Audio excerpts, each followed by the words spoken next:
What's going on, everyone? This is Keith with Regular Bearded Guy, and on today's episode I'm going to teach you how I paint flesh tones with acrylic paints. Before we begin this video, however, if you do me a huge favor and hit the like and subscribe button for the YouTube algorithm. Yeah, maybe you shouldn't. In this video, I'm going to cover how I paint the flesh tones on this Dante figure because it was a perfect one to show because of the size of the skin. Actually, this is what I use as the wet palette. I did show in the little bottom right corner what type of paints I use. I use 4 different Vallejo paints and 2 different washes. It was light flesh, dark flesh, and then I use earth and bone white, and then I used a flesh tone wash and a red wash. And all I'm doing right now is just mixing up my paint on the wet palette. I blend a pale flesh and dark flesh together to give kind of like a pink color initial layer when I begin to airbrush. And when I airbrush, I mix 1:1 parts of airbrush thinner and water, and then usually I'll do a 1 ratio of paint as well. That's just my mixture. But as you can see right now, I'm starting to begin the process of airbrushing. For me, it takes a little bit practice, and some of the mistakes you'll run into when you first start airbrushing is overspray. And as you can see, I still will while I'm doing this because I'm no expert by any means, but these mistakes are easy to cover up because once you're finished, you'll go back and touch it up with the brushwork.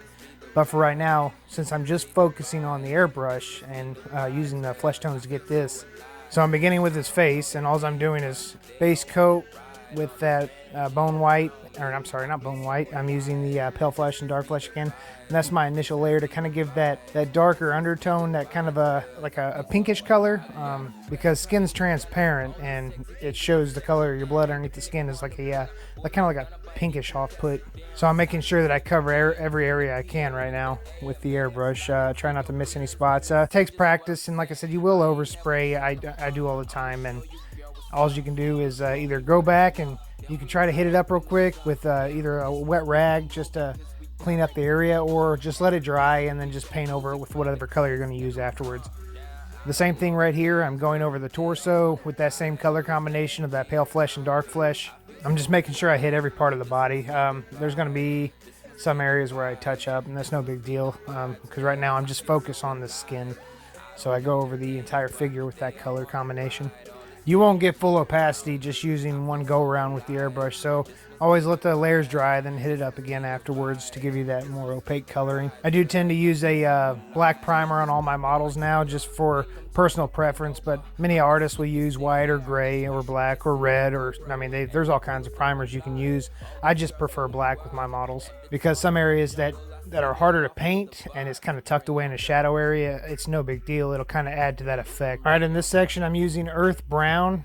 Now I just leave the same amount of paint I had in there before, and I just add a few drops in here to kind of tone up the tan look on the skin. I don't want to bother cleaning out the entire airbrush to redo it again, and it kind of keeps that color combination combined, and it leaves that little bit of red in there with the brown as well. But I'm doing this to add for like the more like sun-kissed tan look. And I think as far as airbrushing goes, trigger control is one of the hardest things to try to learn because pressure is everything in the pullback. And then if you want to use just the air alone to dry your paint, you can, but it all comes with practice and time.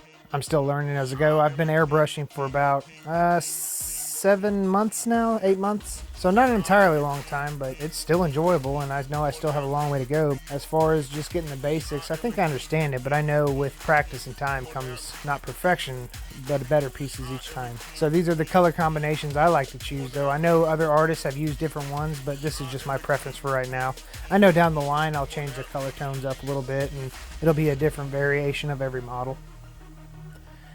Now for this piece, it's the same thing. I'm using the bone white, and I'm just adding it to the pot as long with everything else, and I'm just stirring it up and blending it well. And then this will be my final coat on the actual skin tone. As far as like the flesh kind of goes, I'm adding the highlight look to it where the light would be hitting, and still it's just a lighter version of the tan brown look. But again, I'm coming in from a top pattern, so the light would be hitting from above, kind of give it like the light source projection where it's going to point. And I do the same thing on the body.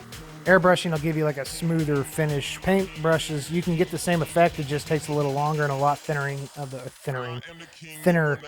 paint than usual. But you can still get the same effect, it just takes longer. To me, I think airbrush it's much faster, it's cleaner, I don't know, it gives it kind of like a smooth, silky look when it's finished. but I'm hitting all the areas from above and kind of tilting it slightly, but I want mainly all those highlights to hit up higher. So here I'm starting to add the flesh tone wash. When I started spraying it, I realized it was still kind of a brownish color, and I wasn't going for that because on this next one coming up, I'm going to be going for an underbelly wash, and I want it to be more of a red tone because I want to bring that statue back to life. So if you just use the paints alone, it kind of gives it like it's a real matte, chalky kind of look almost. Not entirely chalky, but it's like a dulled out paint look. And with these bringing in the red washes and everything, it kind of livens it up a little bit more. So you'll see what I'm talking about right here. And I'll just go all over underneath. I'll hit up all the areas, but I want to kind of bring that skin tone back to life. I tend to keep this a little bit thinner than the rest just because you want it to kind of tint, not necessarily change the color. But you do want that variation in it. So as you can see, that red starting to pop out a little more underneath. Kind of gives it a more flesh tone look for that blood flow underneath the skin anyways. And a hairdryer works wonderful when you're trying to dry these quickly so you can continue to paint. Otherwise you're just waiting a little while because you don't want to keep caking on the paint layers because then it just drips and then it adds that effect. And then when you try to remove it, it smears and it screws up everything. So for this scene, I'm using a plain old blue from Vallejo for the veins that were in his chest and stomach. But what I do is I'll go over with just a light line of the blue color, and then I'll go back and I'll lightly start to dust the skin color back to it because you want that kind of a faded look like it's underneath the skin. So that's an effect I absolutely love doing is veins. I always choose blue, and I don't know, it's always my go-to. I just like the effect it looks like whenever you add it all on there. And then I'm kind of covering it up again some more, as you can tell. But you'll see it starts to fade out after a while, as if like the skin tone or the skin itself is on top of the veins. And here I'm just adding some more of the red to it to kind of give it more of that. And I do mix. And as you can tell, that's my entire process for painting this figure for my skin tones. This is the final result, and this is the paints I used. And I hope you enjoy.